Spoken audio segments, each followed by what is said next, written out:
Websites belonging to strange, eccentric guys were a staple of the late 90s and early 2000s internet. An early example I've talked about on the channel before was my Here's website, I Kiss You. And who could forget, Hello My Future Girlfriend. There are countless more examples of websites like this. And while some of them were genuine attempts by people to share a little bit about their lives before the age of social media, others were clearly satire. And some of these sites were getting millions of views, while also being featured all over the mainstream media. These are the kinds of numbers, of course, that advertisers would kill for, and for fractions of what they'd usually pay. So it was inevitable that corporations would eventually try to cash in on this trend, giving rise to what I'm going to call industry plant memes. Looking into this period in time can give us some insight into how things became the way they are now. So for today's video, let's take a look at Rubber Burner and Pals.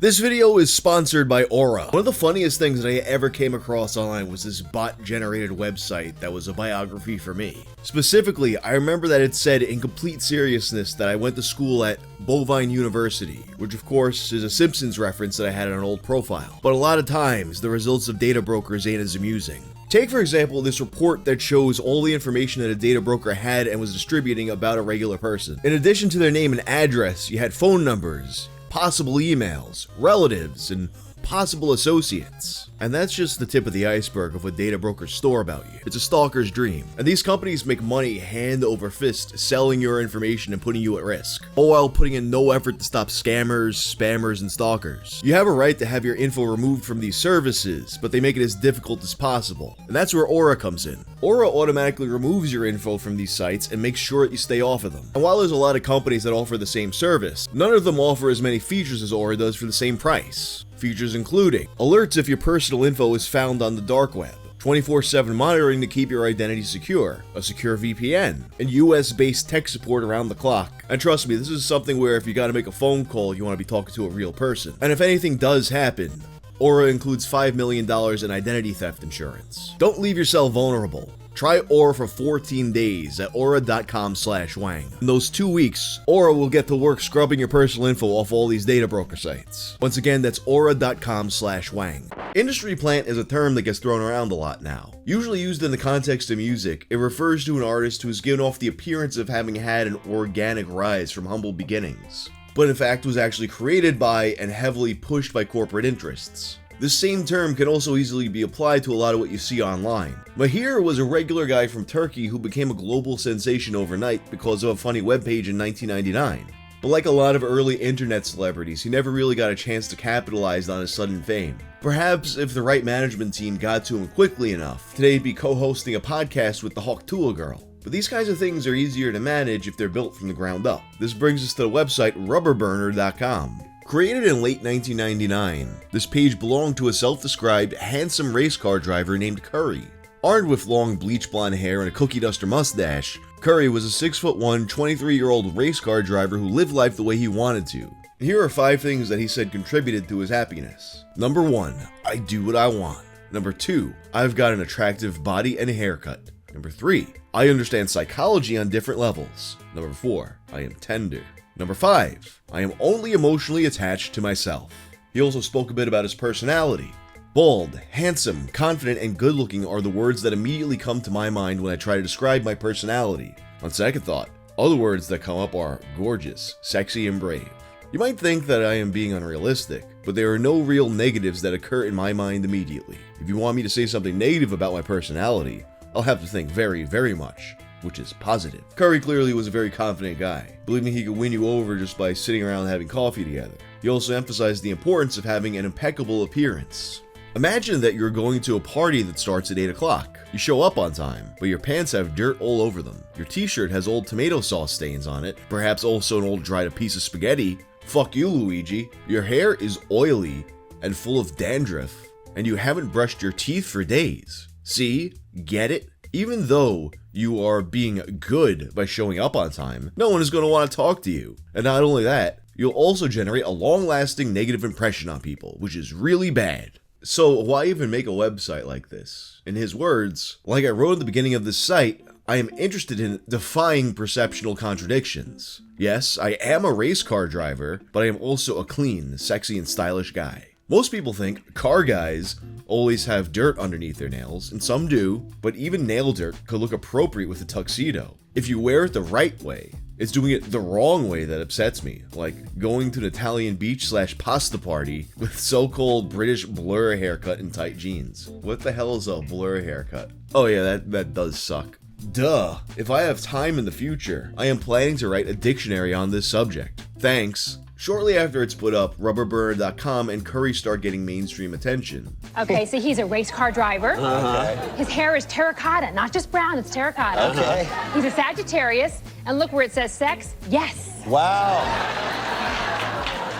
It's a big thumbs up. He tells it like it is. The comedy of this website is kind of like a real Ultimate Power meets Zoolander kind of thing. He's self-absorbed and high in his own supply, with vintage rock and roll vibes that make him feel like an unfrozen 80s guy. If someone is taking a picture of you, always look right into the lens. Don't blink. You don't have to be a freak because you pay attention to the details. Rock on. The words of advice this gives, I can't help but feel that it inspired Zoolander somewhat. Like, yeah, I know Ben Stiller did the Zoolander character as far back as 1997, but the Zoolander movie came out a couple years after this website, and I can't help but feel there's a little bit of Curry and Ben Stiller's recipe. We're also a few years out from the early days of the manosphere, so there's not many resources for guys to learn how to pick up chicks. Who better to teach you how to get some of that sweet puss than an 80s style race car driver? Curry was happy to fill the void with his Pick Up a Chick series. You got the Cobra, you also got the Panther, the Peacock, the Spider, and then finally, of course, we got the Tiger. And now this dude is literally Dalton Castle right here. Honestly, the fact that these videos existed at all should have been a little bit of a clue that things weren't exactly as they seemed here, because hosting all of these QuickTime files back in 2000 would have gotten expensive as fuck. And rubberburner.com wasn't the only one of these websites that popped up around this time featuring some kind of brand new guy. Two more websites would soon arrive. We have borntodestroy.com. It's a bare bones website featuring what looks like some sort of black Viking man standing in a field or a graveyard. This is Roy. I search and destroy. I love to hit stuff. I can hit anything. Give it to me and I bust it. This guy has almost the kind of vibe of like, where your town or your city or whatever, do you have like this local crazy homeless guy that everyone knows and like thinks affectionately of? Like imagine you're in Roy's town and you're visiting your friend and he's just like, oh yeah, that's Roy, he breaks stuff. It makes me think of that street chiropractor that went viral a couple weeks ago on Twitter, and people are just walking up to him and having him crack their necks like it was nothing. Like this is insane. You're having a homeless guy just crack your whole fucking neck. And the comments are full of people who are like, oh yeah, that guy's a local legend from Charleston. He's been there forever. Here's a video of him cracking my back. You know, if Roy the Destroyer came up in 2025, people would just be bringing stuff for him to break and taking TikToks of it. Included on the website is a photo album of things that he broke. A nice Spanish acoustic guitar, a delicious Greek farmer bread, a pint of good old brew, pale ale, a cutting-edge Japanese boombox. But don't worry, it's not just photos. Roy also has a movie of him smashing stuff. I hate so much that there's no actual sounds of destruction, it's just a song put over it. I'm Mr. Demolition. I'm Big Bad Roy. I'm Mr. Demolition, born to destroy. Roy had stated a mission. New things would be broken every week. From aquariums to ZD-ROMs. What the hell's a ZD-ROM? He did this all with the help of his trusty nunchuck and sledgehammer, and he's doing it all for the guy up there. Finally, we have Super Greg. Bienvenue, willkommen, hola, hi. This is my home site for all home boys and home chicks, giving you a flavor of the Super Greg concept. If you have a problem with it or think you can do better, it's your problem, not mine. Sorry if I sound a little upset in the beginning of this site, but I can promise you the rest of the site is a lot nicer. Stay fresh. Love Super Greg. He's even got 2 live performances to watch, one of which he says is not quite perfected. At first glance, Greg appears to be some kind of sleazy European DJ, kind of a cross between Borat and Ollie G. But wait, that is literally Sacha Baron Cohen. How many different times and how many different ways is this guy gonna copy my hair? As more and more of these kinds of sites pop up, people start to get a little suspicious that this isn't all as organic as it appears. For example, guys like Tom Fulp of Newgrounds started calling out these fake sites like Super Gregs. And soon, more people would start doing their own investigations. Were any of these websites authentic? A commenter named Holgate would point out the name of Fallon McEllicott, who was listed as Curry's technical contact. Fallon McEllicott, of course, is the name of an advertising agency. Also, Roy may look a little bit familiar to football fans. John Randall. He really was a black Viking. as in 2010 Hall of Famer Minnesota Vikings defensive tackle. On August 3, 2000, an article from Wired confirmed that these Mahir-like websites weren't some organic websites created by some weirdos. As many suspected, they were in fact from corporate America. All three of these websites were designed just to sell you Lee jeans. Rubber Burner, Super Greg, and Roy were characters created by an advertising team, much like the legend Ernest Worrell was. Why would Lee Jeans create these characters? Essentially, these three characters were created to be a bit of a Dungeon of Doom to Lee's mascot, Buddy Lee. You got your hero, Buddy Lee, so of course he's gonna need some rivals. So who the hell is Buddy Lee? Well, back in the 1920s and 30s, Lee had a doll they used to sell their pants. And in true late 90s fashion, he was coming back with an attitude, the unstoppable spirit, a man of action, even though, he never moves or blinks, which of course is the joke. Buddy Lee was the star of a lot of commercials. If you're around, you probably remember them. Everything is over the top except Buddy Lee himself, who never does anything. But you got this guy who wants to be like Buddy Lee. He'll mess everything up, but Buddy doesn't flinch. Paul Malmstrom, the art director for Fallon's advertising agency, was inspired by the original Mahir pages and wanted to give his client a little extra by creating custom web pages introducing these strange characters. Literally was inspired by the Mahir website. And he also admitted these pages only roughly took 55 minutes to make. But Lee Jeans wasn't prepared for these websites to go as viral as they did. They were never expected or even intended to get this popular. Consequentially, they also weren't ready for the amount of bandwidth that was going to be used, which, as I said before, could get really expensive, especially when you're hosting videos like that.